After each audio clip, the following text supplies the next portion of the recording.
जब प्यार किया तो डरना क्या, जब प्यार किया तो डरना क्या। I love you, you love me, let us go together. जब आप और हम मोहब्बत करते हैं तो मोहब्बत सिर्फ जबान से नहीं, ओठ में तब्दील होना चाहिए।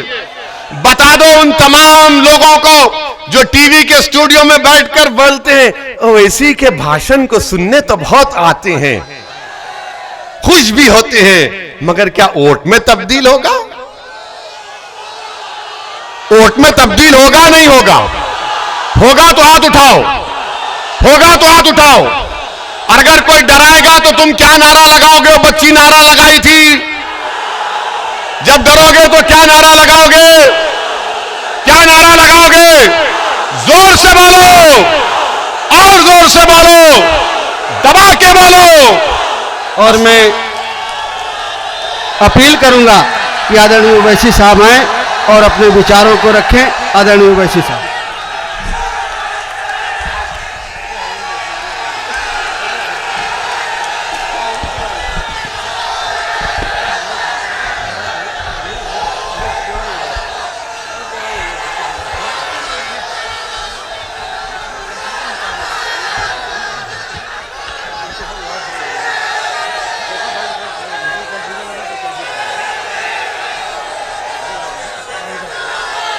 बिस्मिल्लाहिर्रहमानिर्रहीम।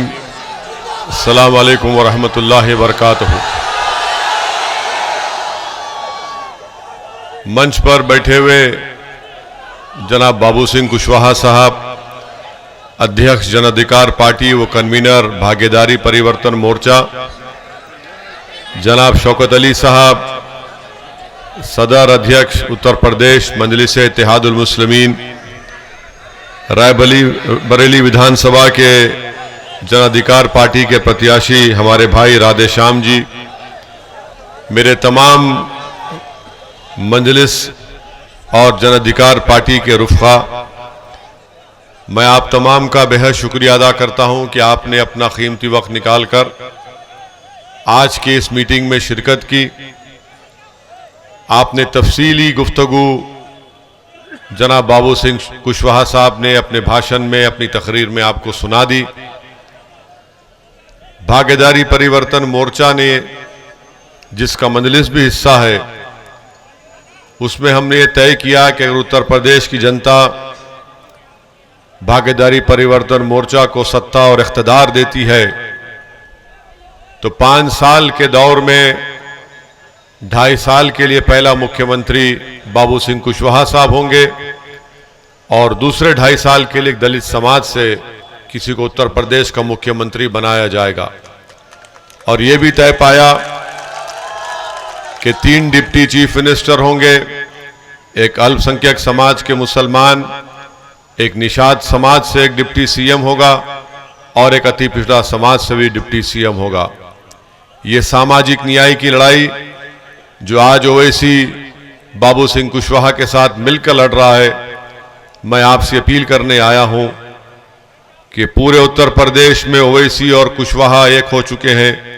इसीलिए हम आपसे अपील करने आए हैं कि आप भी एक होकर अपने वोट का इस्तेमाल 23 तारीख के दिन हमारे भाई राधे श्याम के हक में गैस के सिलेंडर के निशान पर बटन दबाकर करिए। ये हिस्सेदारी की लड़ाई है, ये इज्जत और मान सम्मान की लड़ाई है, ये हुकूक को हासिल करने की लड़ाई है, ये दरी नहीं बिछाने की लड़ाई है,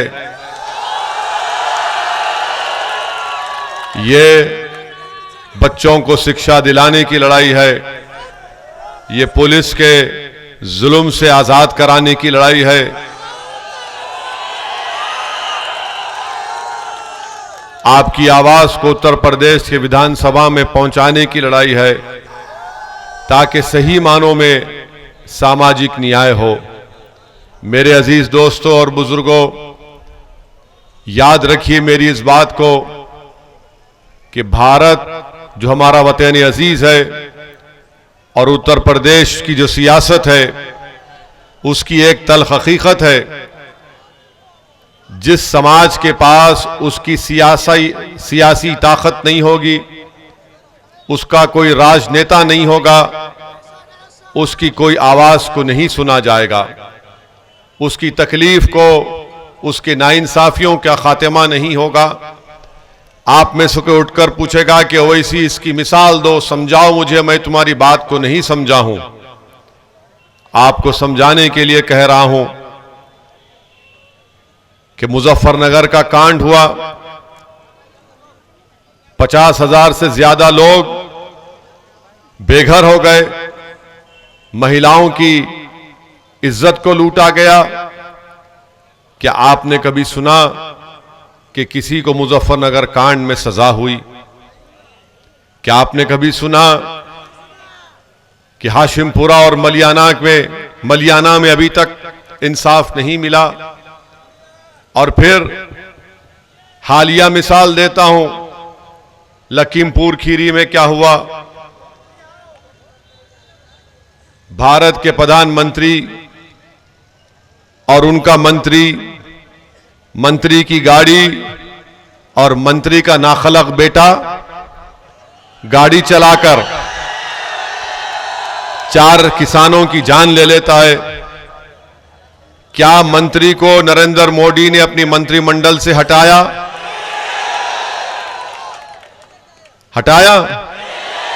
क्यों नहीं हटाया? क्यों नहीं हटाया? क्यों नहीं हटाया?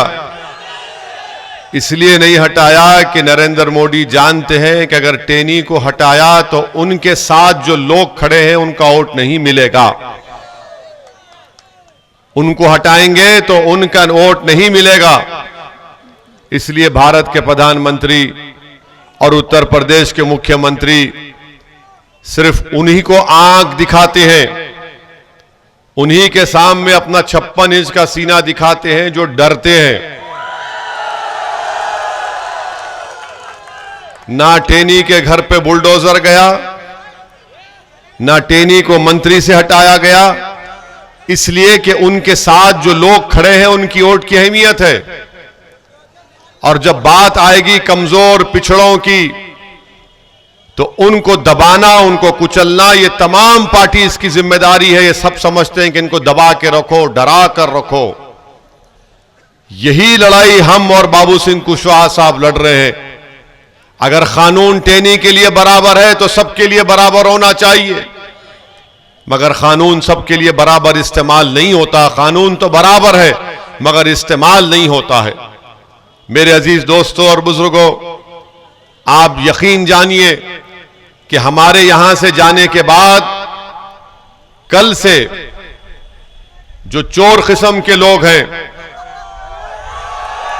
जो गुलामी करना उनकी जिंदगी का मकसद है और गैरों की चौखट पर जाकर अपनी गर्दनों को झुकाकर उनको अपना आका मानते हैं, वो जरूर इस बात को आपके दरमियान में आकर कहेंगे कि ओवैसी की बातों में नहीं आना। ओवैसी जज्बाती भाषण देता है, तकरीर करता है, और ओवैसी के इलेक्शन लड़ने से बीजेपी को फायदा हो जाएगा, यही कहते हैं ना। आप लोगों का ताल्लुक रायबरेली से है ना। यहां पर 2 कांग्रेस के विधायक आपने जिताया था, 2 जिताया था ना। वो कहां बैठे हैं आजकल? कहां? किसके साथ? कौन सी पार्टी में है? हम बोले थे जाओ बोल के उनको, या हम कान में फूके थे कुछ दुआ उनको? बगैर हमसे पूछे चले गए हैं। हम तो बी टीम है, हमसे डील नहीं करे, चले गए बीजेपी में। तो कांग्रेस के लोग क्या बोलेंगे अब? जो कल तक कांग्रेस के नाम पे जीते थे, आज नरेंद्र मोदी के गोद में बैठकर चाय पी रहे हैं।